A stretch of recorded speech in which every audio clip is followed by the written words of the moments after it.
اجمل کے مرنے کے بعد میں میکے آ گئی تو بھابھی کے بچے چوریاں کر کے میری بچی پر ڈال دیتے۔ میرا بھائی میری بیٹی کو مار مار کر زخمی کر دیتا۔ اگر اماں بچانے آتی تو بھائی ایک دو تھپڑ اماں کو مار کر کہتا ان کو لے کر دفع ہو جاؤ۔ ایک دن اسی صدمے سے اماں مر گئی اور پھر بھائی نے ہمیں بے دخل کر دیا۔ میری بیٹی ماموں کے گھر کھانا مانگنے جاتی تو مار کر بھگا دیتے۔ ایک دن میری بیٹی بھاگتی ہوئی آئی اور بولی جلدی ماموں کے گھر چلو۔ جب میں وہاں گئی تو میری روح لرز گئی۔ بہنیں بیٹیاں ہستی بستی میکے آتے ہی اچھی لگتی ہیں، تبھی میکے والے بھی اس کی خوب آؤ بھگت کرتے ہیں۔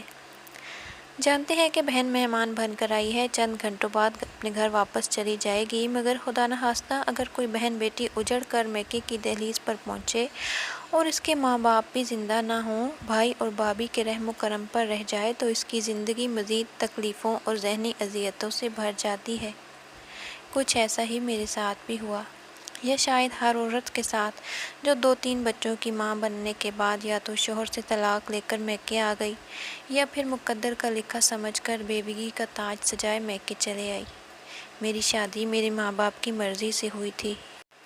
انہوں نے میرے لیے اجمل کو پسند کیا تو میں نے بھی دل و جان سے اجمل کو اپنا شوہر مان لیا اور اس کی فرما بردار بیوی بن کر زندگی گزارنے لگی۔ اجمل بہت اچھا تھا، وہ مزدوری کیا کرتا مگر میری ہر خواہش پوری کرتا۔ میں بھی اس کی آمدنی کے مطابق ہی خواہشات کیا کرتی تھی، کبھی بھی اپنے شوہر کو مشکل وقت میں اکیلا نہ چھوڑا۔ 1 سال بعد خدا نے ہمیں ایک بیٹی سے نوازا تو اجمل بہت خوش ہوا۔ پہلی دفعہ بیٹی کو اٹھایا تو رونے لگا اور کہنے لگا خدا نے مجھے بیٹی دی ہے، میں تو بڑے نازوں سے اسے پال پوس کر بڑا کروں گا۔ بس خدا سے یہی دعا ہے کہ خدا اس کے نصیب اچھے کرے، اسے کبھی تکلیف نہ دے۔ میں بھی اجمل کی بات سن کر رونے لگی اور پھر اپنی بچی کو ڈھیروں دعائیں دینے لگی۔ ہمارے حالات جتنے بھی خراب تھے مگر اس کے باوجود اپنے شوہر کے ساتھ زندگی پرسکون تھی۔ میرے والد کا انتقال ہو چکا تھا اور میری ماں ہی تھی یا پھر میرا اکلوتا بھائی جو کہ شادی شدہ تھا اور اپنے گھر کا تھا۔ جب تک ابو زندہ تھے میں ہفتے میں ایک بار میکے کا چکر ضرور لگاتی، امی کے ساتھ بیٹھ کر ڈھیروں باتیں کرتی۔ امی بھی میری بیٹی کو دیکھ کر خوش ہو جایا کرتی۔ مگر جب بھائی کی شادی ہوئی تو میری بھابھی نے بھائی کو ہمارے خلاف کرنا شروع کر دیا۔ بھائی بھی مجھے اپنے گھر میں دیکھ کر ماتھے پر گھوری لے آیا کرتا۔ مجھے اپنے گھر میں دیکھتا تو رسماً سلام دعا لینے کے بعد وہاں سے چلا جایا کرتا اور مجھ سے بولنے کی زحمت نہیں کرتا۔ ایک دفعہ جب بھائی کے ہاں گئی تو میری امی نماز پڑھ رہی تھی، میری بھابھی گھر میں ہی موجود تھی۔ مجھے دیکھ کر فوراً منہ پھیر لیا اور کمرے میں چلی گئی۔ مجھے یہ بات بڑی دل کو چبھ گئی۔ تھوڑی دیر بعد بھائی گھر آیا تو میری آنکھوں سے آنسو نکل آئے۔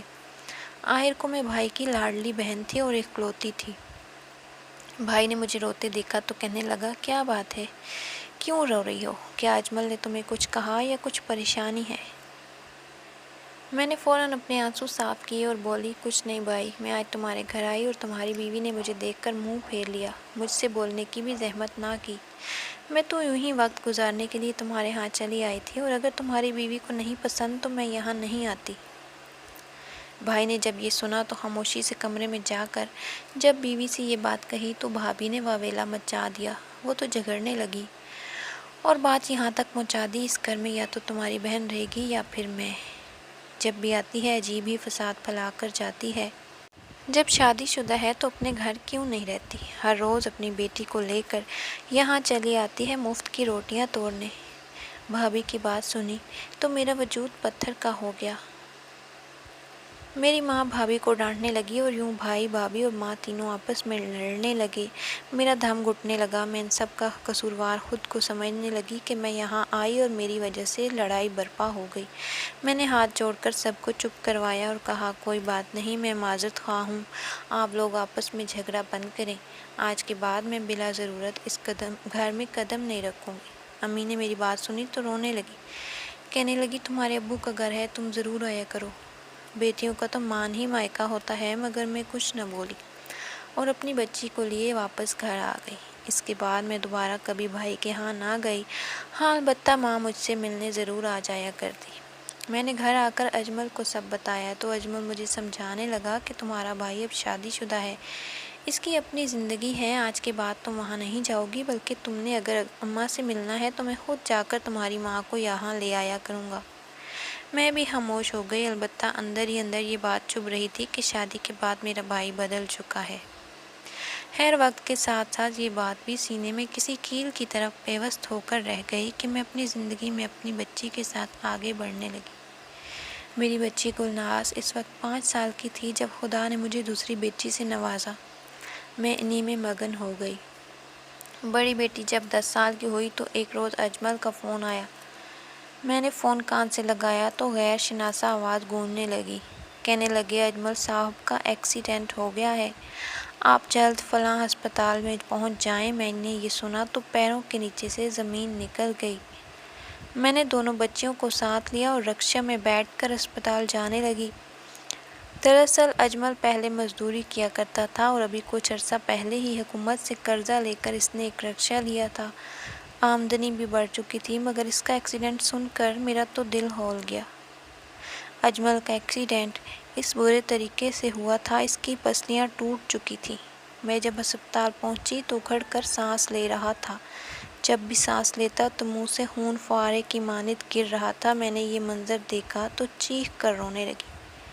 بچیاں تو میرے پیچھے چھپ چکی تھیں، بھلا باپ کی حالت کون برداشت کر سکتا تھا۔ میں روتے ہوئے آنکھوں پر ہاتھ رکھے اجمل کے بیڈ کے پاس آ کر بیٹھ گئی۔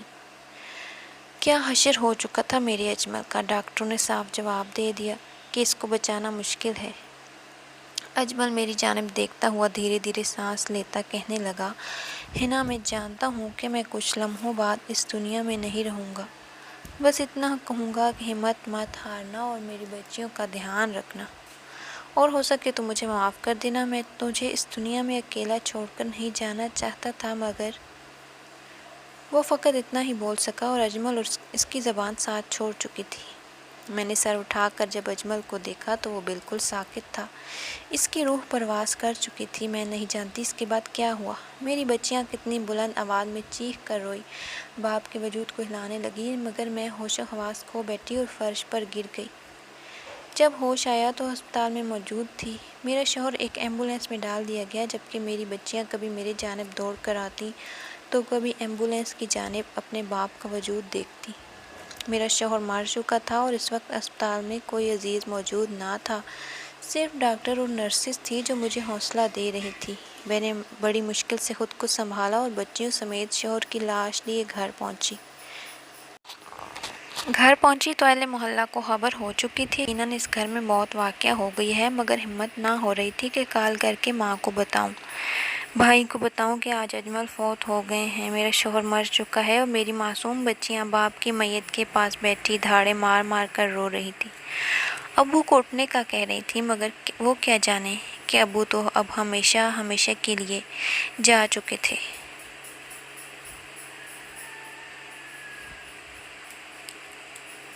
بڑی بیٹی چھوٹی کو سینے سے لگائے بیٹھی تھی، جبکہ میں پتھر کی مورت بنی اپنے شوہر کو دیکھ رہی تھی، نہ جانے کتنی تکلیف برداشت کر کے اس دنیا سے چلا گیا۔ ماں کو دیکھا تو مزید ہمت نہ کر سکی اور ماں کے سینے لگ کر رونے لگی۔ مجھے روتا دیکھ کر میری بچیاں مزید رونے لگی۔ بھائی اور بھابھی بھی آئے۔ کچھ ہی دیر بعد میرے شوہر کو گھر سے لے گئے اور منو مٹی تلے دفن کر دیا۔ مجھ پر میرے بھائی نے سفید چادر اڑا دی اور یہ میری بیوگی کی نشانی تھی۔ کیسا وقت تھا جب میں نے سرخ آنچل سر پر اوڑھے اجمل کی دلہن بن کر آئی تھی، اور آج اسی کے گھر میں سفید چادر اوڑھے اس کی بیوہ کہلوائی جا رہی تھی۔ میری دونوں بچیاں یتیم ہو چکی تھی اور مجھے یہ سب کچھ ایک خواب لگ رہا تھا۔ یقین ہی نہیں آ رہا تھا کہ آج اجمل فوت ہو چکا ہے۔ میرے بھائی اور بھابھی تو واپس اپنے گھر چلے گئے، مگر میری ماں میرے پاس ہی رہیں، کیونکہ اجمل نے رکشہ حکومت سے قرضہ لے کر لیا تھا، اس لیے وہ قرضہ تو حال حال میں واپس کرنا تھا۔ میرے پاس تو اتنے پیسے نہ تھے جو قرضے کی ادائیگی کرتے۔ میرے پاس جو بھی زیور تھا وہ بیچ کر میں نے ایک ہی دفعہ قرضہ ادا کر دیا۔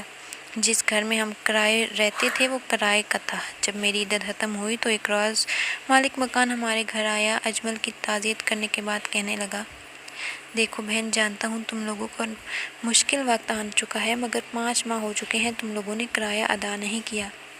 میں بھی غریب آدمی ہوں اور مزدوریاں کر کے اپنا گزارا کرتا ہوں، کچھ آمدنی اس گھر کے کرائے سے آ جاتی ہے، ہو سکے تو مجھے اس گھر کا کرایہ بھی ادا کر دو تاکہ میرے حالات بہتر ہو سکیں۔ اس شخص کی بات سنی تو مجھے اور بھی پریشانی لاحق ہو گئی۔ 5 ماہ کا کرایہ تو بہت زیادہ بنتا تھا، بھلا میں کیسے ادا کرتی؟ میری ماں نے جب یہ سنا تو کہنے لگی تم پریشان مت ہو، میں تمہارے بھائی سے بات کرتی ہوں، کرایہ ادا کر کے تم اپنے ساتھ گھر لے جاؤں گی۔ میں خاموش ہو گئی کہ یہ کیسا امتحان تھا، یہ کیسا وقت آن پہنچا تھا۔ میری ماں گئی، امید تھی کہ بھائی پیسے دے دیں گے، مگر جب واپس آئی تو تھوڑی پریشان سی لگ رہی تھی۔ میں نے انہیں دیکھ کر کہا کیا ہوا ماں، بھائی نے پیسے نہیں دیے؟ ماں کہنے لگی ہاں میں لے آئی ہوں، رقم تمہارے بھائی نے دے دی ہے۔ ان کے پاس نوٹوں کی گٹھی تھی۔ کچھ دیر بعد مالک مکان آیا تو میری ماں نے اسے وہ پیسے دیے۔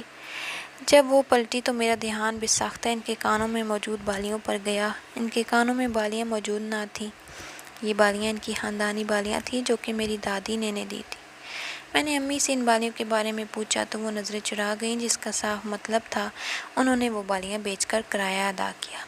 میں رونے لگی، جانتی تھی بھائی مجھے اتنے پیسے نہیں دیں گے۔ گزشتہ کرایہ دیا تو مالک مکان نے گھر خالی کرنے کا کہا۔ مجبوراً میں نے اپنا سارا سامان پیک کیا اور اپنے ماں کے ساتھ میکے کی دہلیز پر چلی آئی، جو کہ اب میکہ نہیں رہا تھا بلکہ میرے بھائی کا گھر ہو چکا تھا۔ میں اپنا اور اپنی بچیوں کا ہاتھ تھامے گھر میں داخل ہوئی تو میری بھائی اور بھابھی مجھے دیکھ کر چونک گئے۔ میرے بھائی کے بھی 2 ہی بچے تھے جو کہ انتہائی شرارتی اور بد لحاظ تھے۔ مجھے سامان کے ساتھ دیکھ کر بھابھی فوراً بول اٹھی کہ کیا آج کے بعد ہنا یہیں رہے گی؟ میری ماں نے فوراً گلا کھنکار کر کہا بھلا اس کا ہمارے علاوہ کون ہے؟ آج کے بعد یہ ہمارے پاس رہے گی۔ بھابھی تو فوراً بڑبڑاتی ہوئی اپنے کمرے میں چلی گئی۔ بھابھی بھی منہ سجا کر اپنے کمرے میں جا چکا تھا۔ میری بچیاں بڑی معصوم تھیں اور اب تو باپ کی موت کا صدمہ تھا، ایسے میں وہ کافی چپ تھیں۔ میں نے اپنی ماں کے کمرے میں اپنا سامان رکھا اور ہم اسی ایک کمرے تک محدود ہو کر رہنے لگے۔ میں نے اپنی بچیوں کو بھی سمجھا رکھا تھا کہ اپنی ممانی اور ماموں کو تنگ نہ کرنا، نہ ہی اپنے کزن کے ساتھ کوئی شرارت کرنا۔ بچیاں سمجھدار تھیں، ساری بات سمجھ گئی، خاموشی سے بیٹھی رہتی۔ چند روز یوں ہی گزر گئے۔ بھائی اور بھابھی کا دل جیتنے کے لیے گھر کے کام کرنے لگی۔ جو کام بھی بھابھی کرنے لگتی میں خود کرتی، کیونکہ میں ان کا کوئی احسان لینا نہیں چاہتی تھی، بلکہ اس کے بدلے وہ مجھے 3 وقت کا کھانا دیتے تھے، یہی ہمارے لیے بہت تھا۔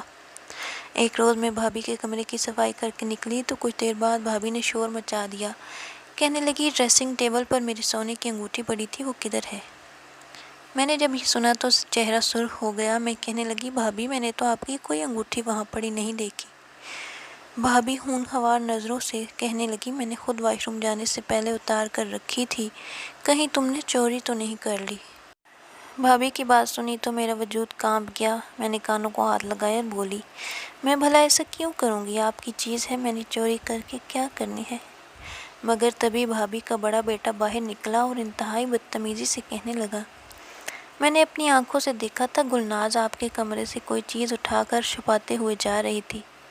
بھابھی فوراً آگ بگولا ہو کر میری بچی کے پاس آئیں جو اس وقت بیگ کھولے اسکول کی پڑھائی کر رہی تھی۔ اس نے جو ہی اس کا بیگ ٹٹولا تو اس میں سے اس کی سونے کی انگوٹھی نکلی۔ یہ دیکھ کر میرا چہرہ زرد پڑ گیا۔ میری بچیاں حیرت سے گونگی بنی بیٹھی تھیں اور اسی لمحے بھائی بھی گھر آ گیا۔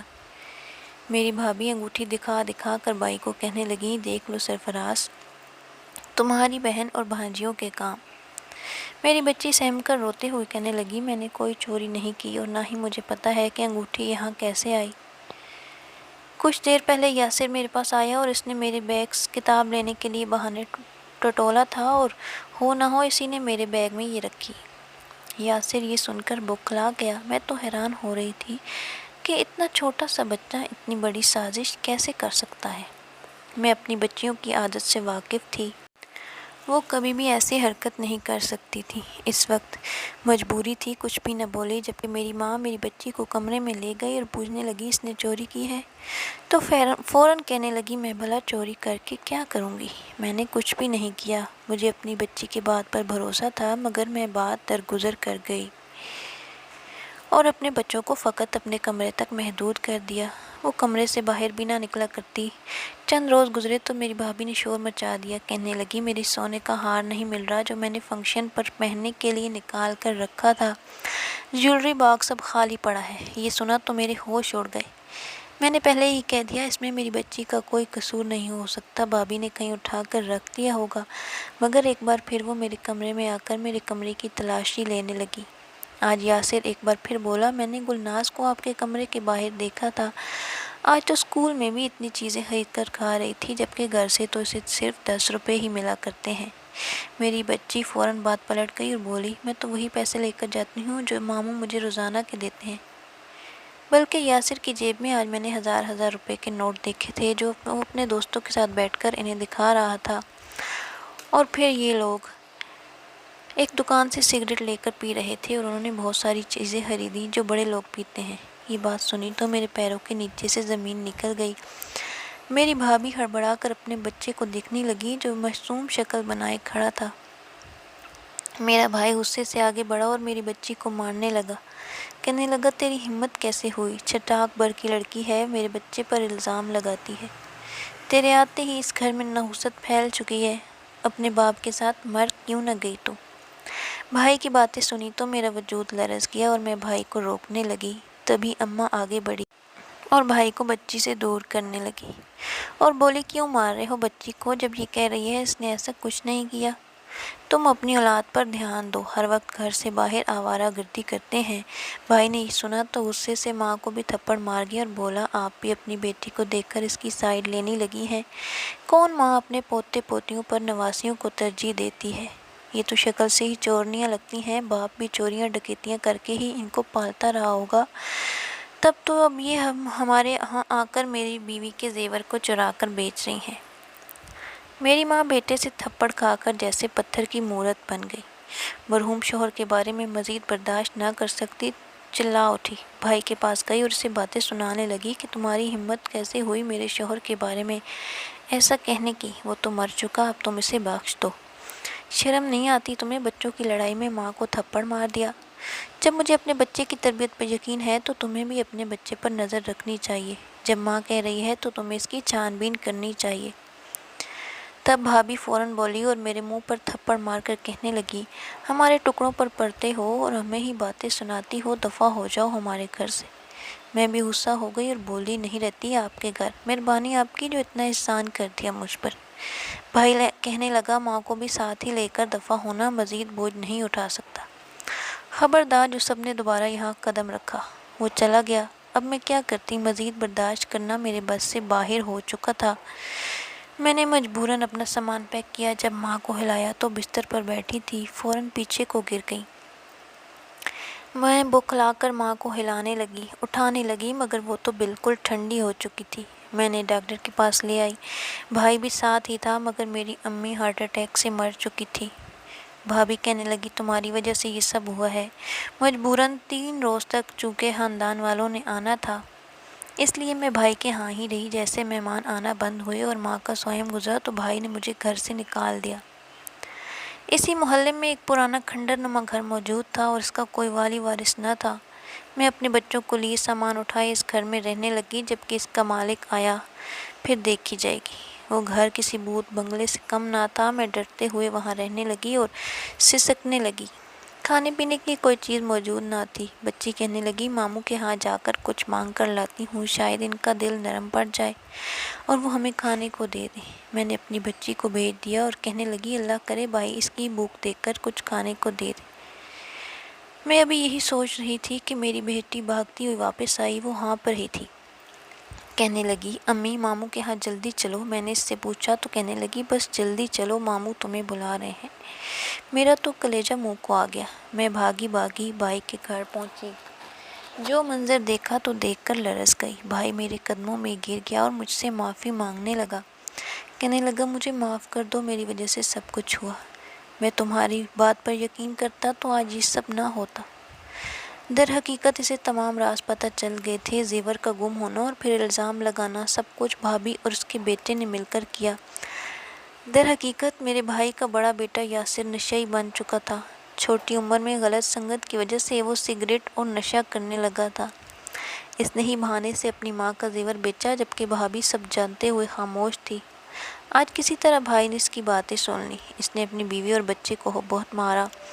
اسے احساس ہوا اس کی وجہ سے کتنی بڑی مصیبت آن پڑی ہے، مگر میری بھابھی کے بڑے بیٹے نے جب باپ سے ڈانٹ کھائی تو وہ گھر سے باہر نکل گیا اور نشے کی لت اس قدر لگ چکی تھی کہ وہ سڑکوں پر لوٹ مار کر آنے لگا اور لوگوں کے پرس چرا کر پیسے لے کر نشہ کرنے لگا۔ اسی نتیجے میں پولیس اسے پکڑ کر لے گئی۔ اسے اپنے اولاد کی تربیت پر اب پچھتاوا ہوا اور مجھ سے معافی مانگنے لگا، مگر میں روتے ہوئے کہنے لگی اپنی ماں سے معافی مانگو جس پر تم نے ہاتھ اٹھایا۔ آج اسی کی سزا ہے کہ تمہاری اولاد نے تمہیں اس نوبت تک پہنچا دیا۔ بھائی مجھے واپس گھر لے آیا اور کسی طرح بچے کو بھی جیل سے نکلوا لیا، اس کا علاج کروایا، مگر خیر میں نے بھی کپڑے سلائی کر لیے، اپنا اور اپنی بچیوں کا کچھ خرچہ اٹھا لیا۔